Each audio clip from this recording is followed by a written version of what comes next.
Hi everyone, Coach Connor here, and today we're going to learn how to squat. We're going to start by learning the bottom position. Set your feet about shoulder width apart with your toes pointing slightly outwards, about 30 degrees. Squat down, put your hands together, and use your elbows to shove your knees out. Squat down until the crease of the hip is below the top of the knee. Your knees should be in line with your toes, and your feet should be flat on the floor, and your back should be as flat as you can make it. Your gaze should be fixed on the floor in front of you. This is the bottom position. Hold this position if you can, and focus on what it feels like. Keeping your gaze on the floor in front of you, stand back up, leading with the hips. Don't think about anything other than driving your hips up. Repeat this process several times until you have a sense for what the bottom position feels like and how it should feel to drive up with your hips.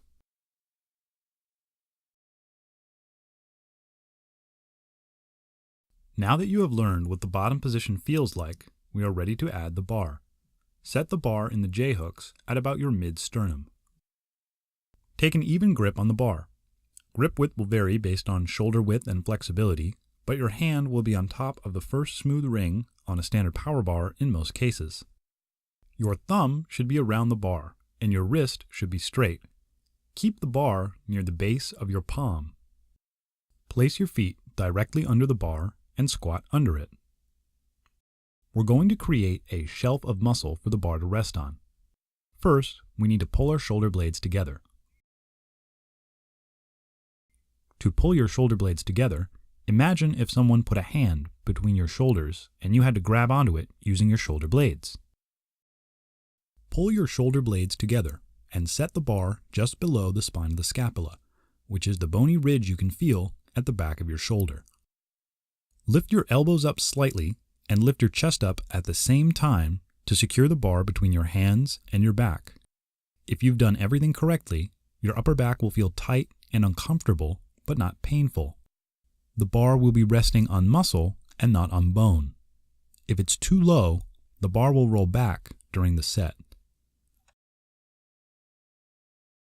Too high, and it will roll up onto your neck. If it's just right, and you keep your upper back muscles tight, the bar will be secure for the whole set.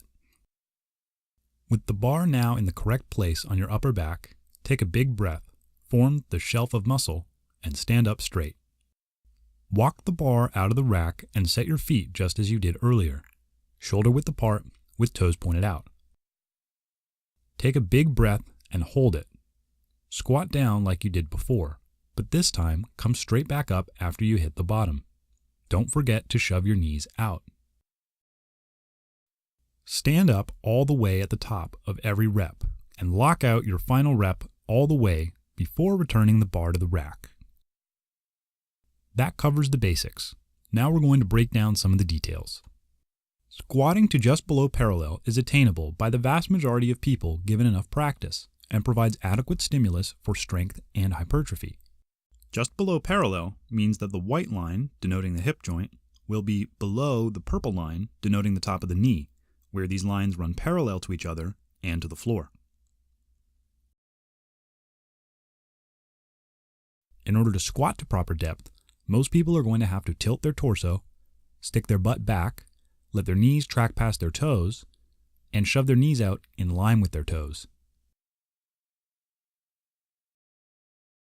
You will be tempted to cut off the range of motion as the weight gets heavier. But reducing the range of motion in this manner will reduce your potential strength and hypertrophy gains. Don't be a half repper. Why not squat all the way to the bottom? Also known as ass to grass squats, most people cannot squat this deep without rounding their low back, relaxing their hamstrings, and significantly reducing the amount of weight they can use. This trade-off just isn't worth it for most people.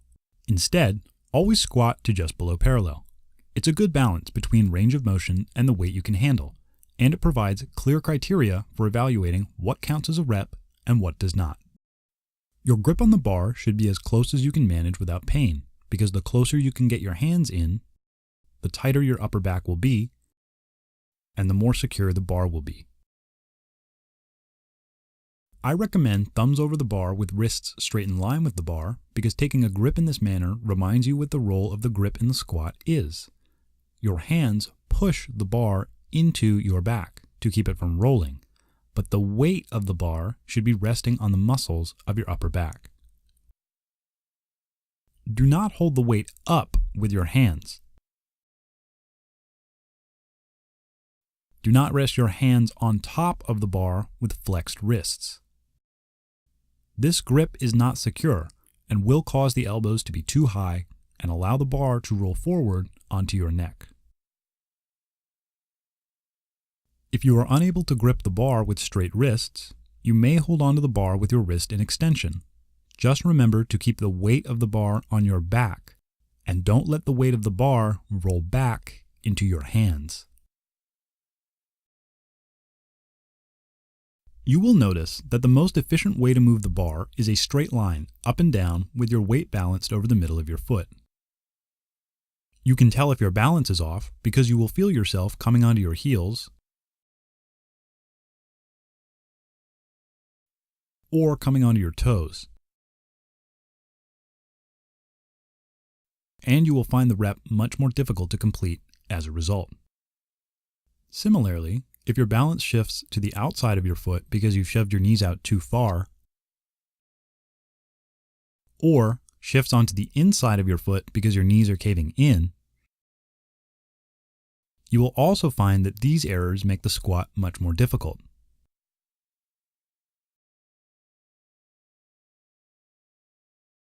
Instead, your foot should stay flat on the ground the whole time, and you should imagine the bar moving in an invisible slot in a straight line with your weight balanced over the middle of your foot. Your whole foot should feel heavy. If the bar drifts forward during the rep, your back angle will become too horizontal as you drive your hips up and can turn the exercise into a good morning.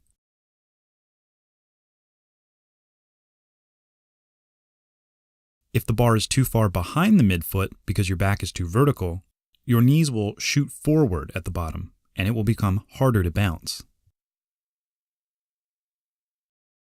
Instead, think about moving the bar in an invisible slot in a straight line, with your weight balanced over the middle of your foot.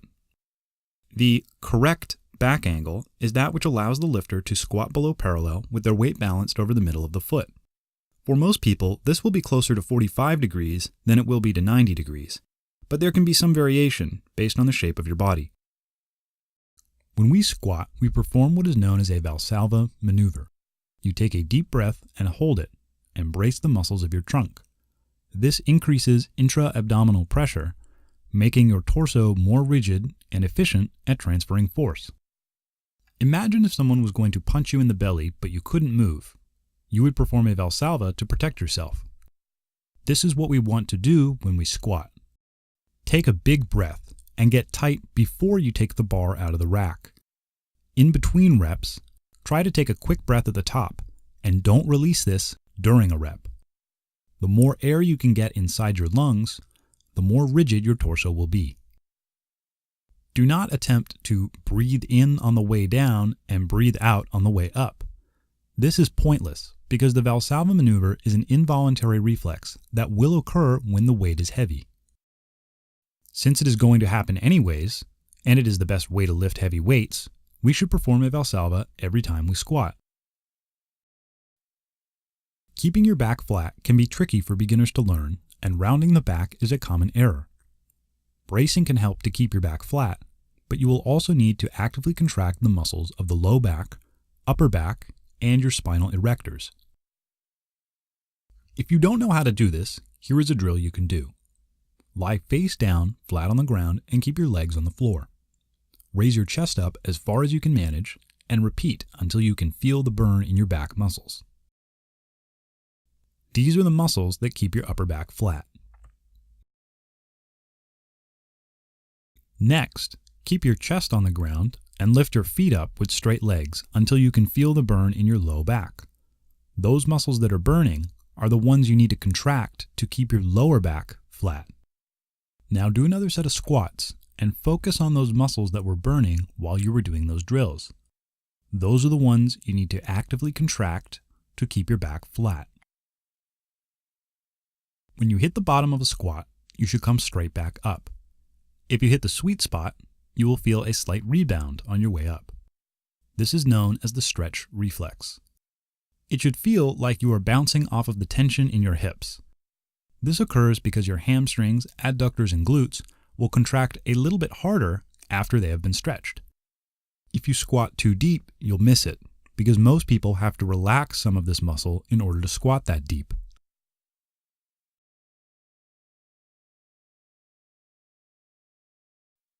Do not dive bomb or bounce off of your knees. Instead, squat to just below parallel, and with practice, you will learn how to use the bounce.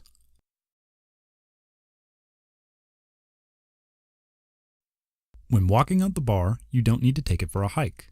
3 steps should do it. 1 straight back, 1 back and out, and a 3rd step sideways to set your feet at the proper width. You can make a small adjustment afterwards if necessary. When you've finished your set and are ready to return the bar to the rack, make contact with both the uprights, then slide the bar down into the hooks. This way, you cannot miss the hooks.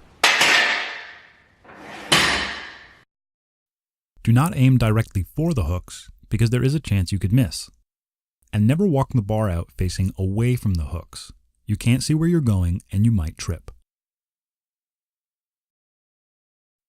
A shoulder width stance with toes pointed slightly outward works for most people, but some will naturally prefer a stance that is a little wider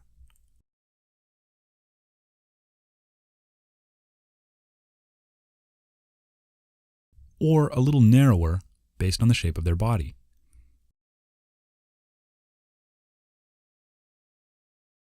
If you do not intend to compete in a barbell sport, the stance you prefer doesn't really matter, as long as it allows you to squat below parallel. Spotting the squat safely requires at least 2 spotters, 1 on each side of the bar. The 2 must coordinate and move together to help the lifter rescue a failed rep. The spotters should be ready to catch the bar in the crease of their elbow with their hands on the plates in case the lifter misses a rep. They should not touch the bar unless the lifter has failed a rep, in which case the spotters will help the lifter return the bar to the rack.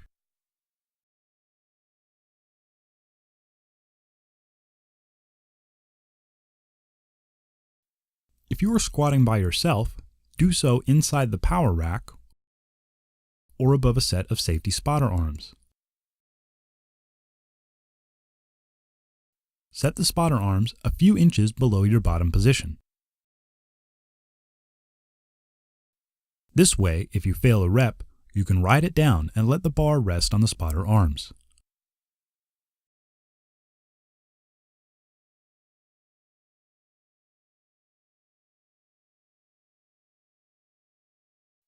If you lack the flexibility to put the bar in the low bar position as described in this video, you may prefer to use the high bar position, which places the bar on top of your traps below your neck. Do not put the bar on your neck.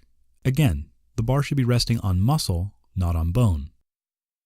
The guidelines described for the low bar squat in this video also apply to this style of squat, with a few exceptions. Rather than lifting your elbows up to trap the bar, your elbows should stay pointed at the floor, but you should still keep your upper back tight.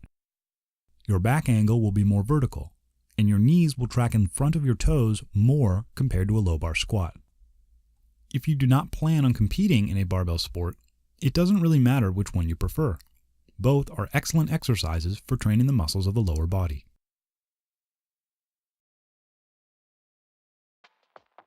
That's all. I'm Coach Connor. Thanks for watching. Please like and subscribe to help the channel, and please leave a comment if you've enjoyed the video. In the next part of this series, we'll be covering how to bench press, so stay tuned.